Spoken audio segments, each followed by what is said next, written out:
In this video, we're going to talk about how we can manage smoothing groups in Blender, or how we can basically manage the smooth effect and the sharp effect on edges and on other parts of the model that we're working on. So these are some examples of various types of the shading. Some of these are smooth, some of these are flat, some of these are both and more specific. So let's start from the beginning. I'm going to create a new general file, and let's start with a cube. So cube is something that needs to be straight and flat, but let's make a test. Let's make an experiment. If I right click, I can change this from shade flat to shade smooth. Now you can see that this is not a good effect, and this is also going to appear in the render. And what it's trying to do, Blender is trying to smooth this object that is not really smooth. So it's having difficulties in showing us something that is nice and soft and curvy, but it doesn't have the polygons that it needs. So by definition, something that is like a box or something straight, like for architecture, needs to be flat. It cannot be smooth. Only curved surfaces can be smooth. So let's turn it back into flat. And this is our first experiment. Now let's create another object. Let's go into something that is really soft and curvy and round, like a UV sphere. So let's go to Add Mesh, UV Sphere. And this is now looking like a golf ball, something like that. It looks really faceted with a lot of faces. And perhaps we don't want this effect. We want to see this nice and curvy and soft. So let's copy this, Control C, Control V. I'm gonna slide it aside, and let's change the visualization. So right click and do Shade Smooth. Now it's still visible. The wireframe is still visible, but these are not actual faces. The faces cannot be visible anymore. So to take off the wireframe, let's go up here to the visualization, and let's go to the viewport and deactivate the wireframe so we can see better. So you can see that this looks nice and smooth, but it's really this object right here. So this is fine for a rendering, especially if you are from a distance. But if you need to print this with a 3D printer, it's going to come out with all these faces. So you need to like apply this effect and make it not an effect, but something real. So essentially we need to multiply the subdivisions here in the segments. So if we get really close, we can see the edges on the border, on the silhouette. So this is again an effect that is also used in video games and other application to have like a low poly, so a low number of polygons, but still having that nice and curved effect. But again, if we print it, it's going to show the trick. So if you want to print an object, you want to actually have a nice and smooth surface, you need to increase the level of subdivision. Let me just copy and paste this right here again, and I'm going to increase it by going into the modifiers, go here, add modifiers. Let's go to the subdivision surface. So if we increase this, now it's working on this object actually. So if we increase the level of subdivision, you can see now it looks nice and smooth. But again, this is not just an effect. You can turn this on and off, and it's just an effect. If you want to make this final, if you want to finalize this, you can click on the little arrow, go to apply. And now if we go and see the wireframe, now these are actually polygons, and this is just an effect right here. So if we print this, it's going to look better than this, even though they look the same in a like pre-render visualization like this. So this is really high poly, and only use that if you need to print it. Otherwise, you can use the smooth effect and save some space, make things a little bit less heavy than they need to be. Okay, now let's move on. Now, what if we want to work in an object with parts that are flat and parts that are smooth? Now, a good example for that is going to be the cylinder. So cylinder here, it's you can see we can see the faces.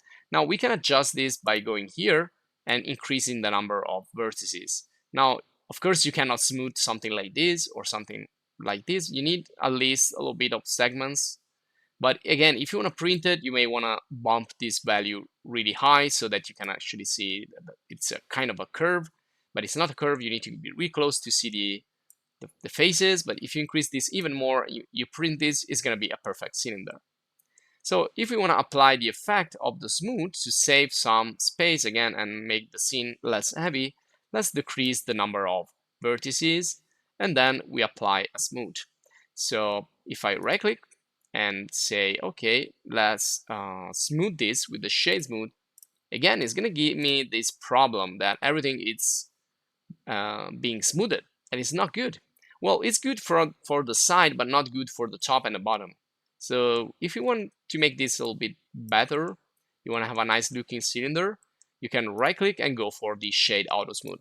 Now this is going to automatically detect the best smoothing, but you can also adjust it. So again, I'm gonna copy this.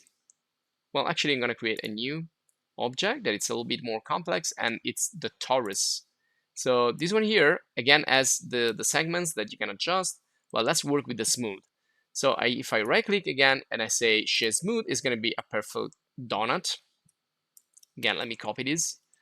And if we use the shade auto smooth, you can see it's leaving something flat. So with the degree here, with the angle degree in the auto smooth, we can adjust the smooth effect. So you can see that if we get lower and lower, it's going to show me every face, every polygon. If I increase this a little bit, it's going to show me like stripes, and these look like continuous, and these look like hard edges. And then if I increase it even more, I'm going to get to this final result. So we have different options when we use auto smooth and change the degrees.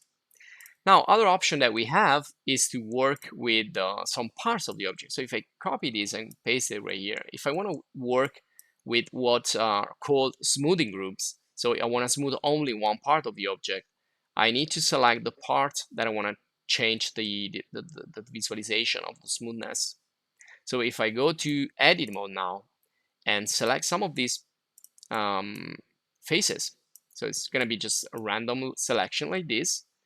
And let's do here, let's go here in the menu, in the face menu, and let's go to the shade flat. So now only this will be flat.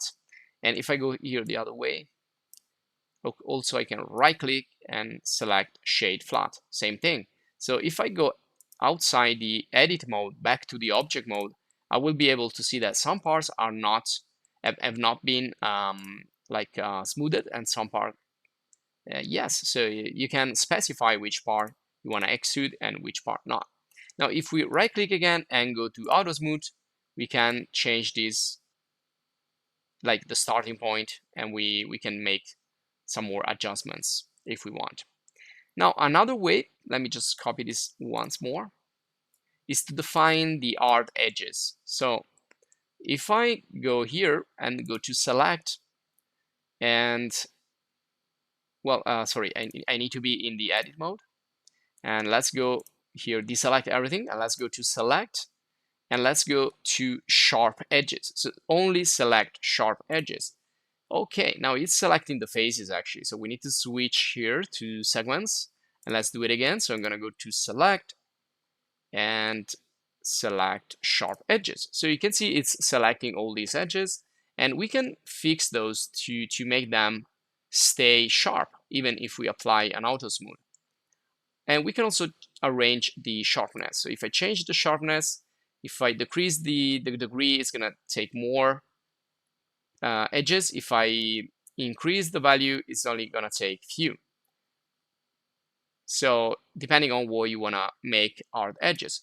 You can also specify yourself which are gonna be our edges. So if I select that one, for example, and this other one right here, and I go to select and say select loop, it's gonna select all the loop, and then we can mark these. If we go to edge, we can mark these as sharp edges.